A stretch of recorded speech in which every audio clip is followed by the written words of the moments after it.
வருகின்றார். ஆகவே இந்நிகழ்வில்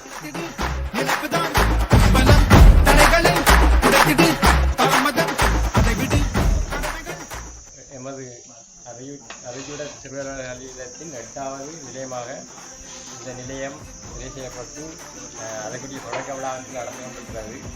உண்மையிலேயே மிகவும் மகிழ்ச்சிகரமாக இருக்கிறது. இங்கே இருக்கின்ற பெற்றோர்களையும் மற்றும் ஆசிரியர்கள் மாணவர்களை பார்க்கும்போது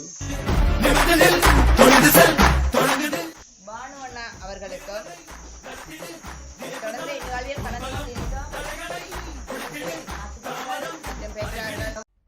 பாடசாலையின் அதிபர் அவர்களுக்கும் மற்றும் அதிரிகள் மாணவர்கள் பெற்றோர்கள் அனைவருக்கும் வணக்கம். அறிவுச்சுடர் சிறுவர் வள கல்வி நிலையத்தின் ஊடாக எமது பாடசாலைக்கு தேவையாக இருந்து வந்த சிறுவர் நூலகம் நிறைவேறி இருப்பதை முன்னிட்டு பெருமிதம் அடைகின்றோம். எங்களுக்காக லண்டனில் வசிக்கும் கௌதம் அருள் சிவமையா அவர்கள் தங்கள் சொந்த நிதியில் இருந்து நூலக வசதிகளை செய்து தந்தமைக்காக மாணவர்கள் சார்பாக நான் பாராட்டுக்களை தெரிவித்துக் கொள்கின்றேன். சிறுவர் நூல்களை நாம் வாசிக்க வேண்டும் என்றால் சுமார் 4 கிலோமீட்டர் தொலைவில் உள்ள நாவிதன்வெளி பிரதேச சபை நூலகத்திற்கு செல்ல வேண்டிய நிலை ஏற்பட்டது. இந்த நிலையினை மாற்றி அமைத்து எங்கள் காலடிக்கு நூல்களை பெற்றுத்தந்தமைக்காக அனைவருக்கும் பாராட்டுக்களை தெரிவித்துக் கொள்கின்றோம்.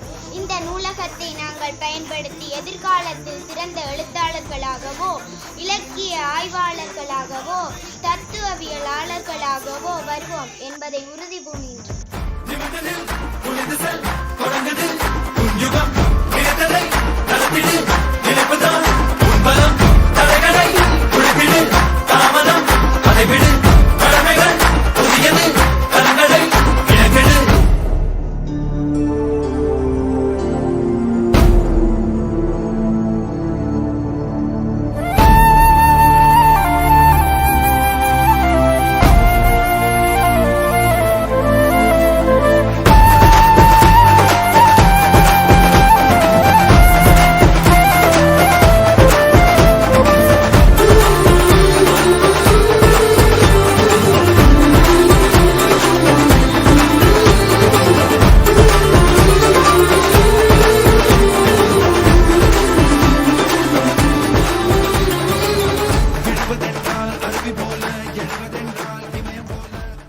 நிகழ்விலே இந்த நிகழ்வை சிறப்பாக இந்த இடத்தில் நடாத்தி கொண்டிருக்கிற வித்தியாலய அதிபர்களுக்கும் இந்த நிகழ்வை